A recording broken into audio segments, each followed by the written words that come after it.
Hello, my lovely people. Welcome to Promise Word for the Real Gist.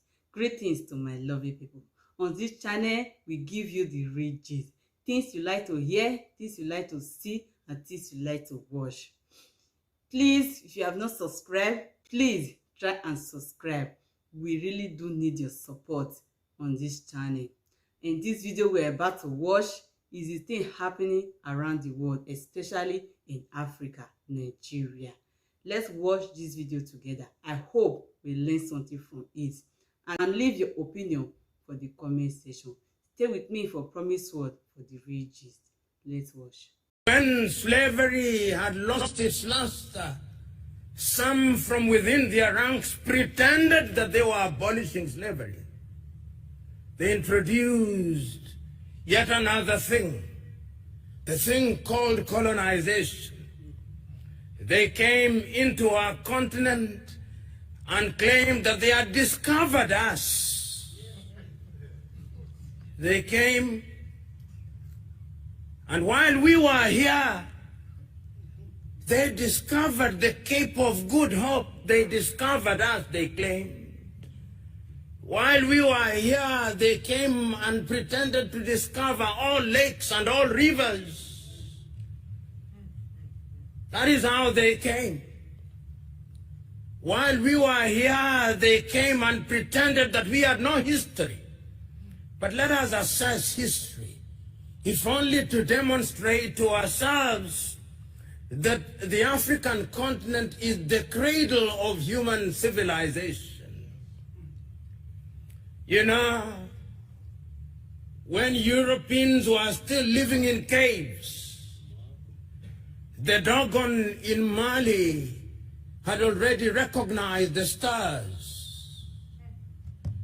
When the Europeans were still eating raw meat, the Africans had discovered fire. The Africans were the pioneers. And even if you look at all religions and their creation, and I'm a keen reader of the Bible, and the Bible records, and the God said, let us create man in our own image, and that he took soil and formed man out of it. The last time I checked, soil was brown or black, not white.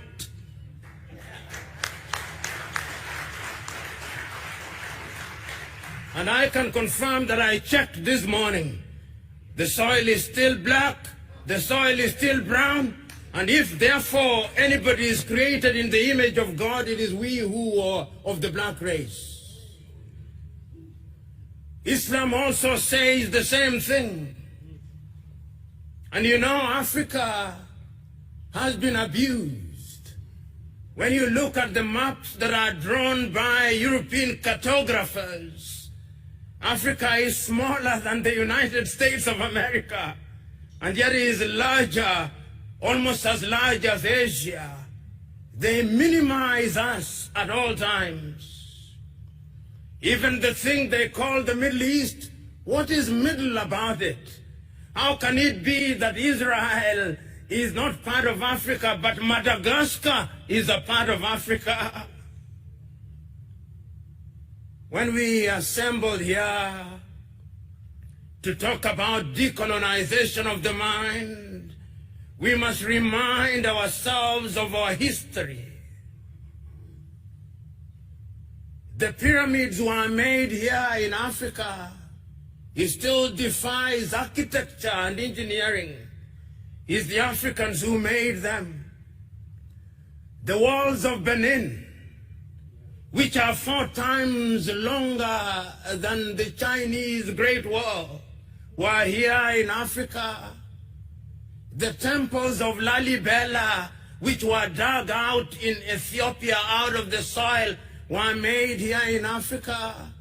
The great walls of Monomatapa in Zimbabwe were made here in Africa.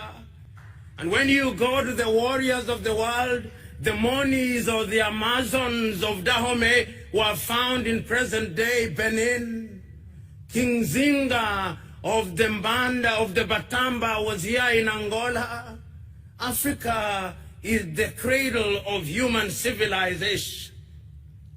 You know, as a young man, I read Ghana's Jody Graft's play, Muntu, in which he says in part, some things we know and some things we do not know.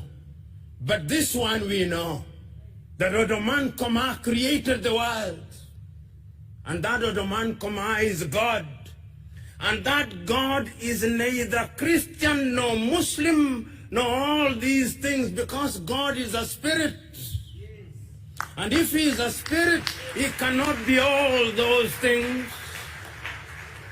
Your own Desmond Mpilo Tutu writes in a book, God is not a Christian. And he is not. Even for those of us who are of the Christian faith, Christ was not a Christian. Christianity is a post-Christ religion.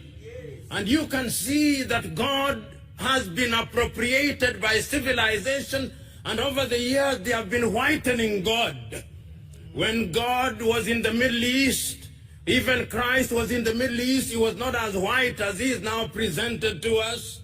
They took Christ to the Greeks. They made him white, and they made him speak Greek. When they were tired with him, they took him to Rome, and they made him speak Latin. And when they had tired with it, they created a religion that they called the Roman Catholic Church. God was not a Catholic and is not a Catholic. When they were tired with him, they took him to England to allow King Henry VIII to marry, and they named the Church of England, and made the Queen and the monarch the head of that church. God is not an Anglican. And when they were tired, they took him to Scotland, and they made him a Presbyterian.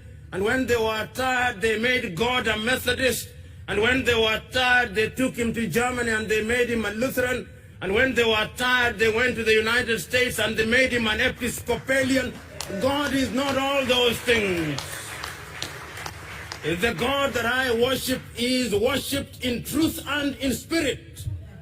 And let me tell you, throughout the ages, ask yourself a few fundamental questions.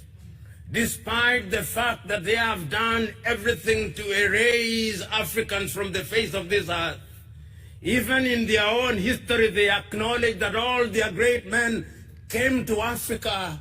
Why? And what did they come to do to Africa? Socrates was in Africa. And when he came to Africa, he met Orunmila of the Yoruba tribe, who was a greater philosopher than him. Pythagoras was in Africa. What did they come to do to Africa? You pay homage where knowledge resides. Moses was in Africa and was born in Africa. What did he come to do in Africa? You pay homage where knowledge is. Muhammad was in Africa. Why do you come to Africa? You pay homage where knowledge is. Christ or Yeshua was in Africa. Why did he come to Africa? You pay homage where knowledge is. The Lord Krishna of the Hindus was in Africa. Why did he come to Africa? He came to pay homage where knowledge is. This is the cradle of human civilization. But we have been so beaten over the years. We have been so abused over the years. They enslaved us because they feared us. They colonized us because they feared us. They now have a new project, the neo-colonial project. And I'm told that the neo-colonial project is a twin of another child called colonization. Their mother is imperialism. And imperialism never changes its character. It only changes the masks that it wears. We must be wary of it. It is sad, when they came here and abused Christianity, they told us to close our eyes in prayer. And when we opened our eyes, the land had disappeared. Thank you guys for watching with me. See you for my next video. Peace out.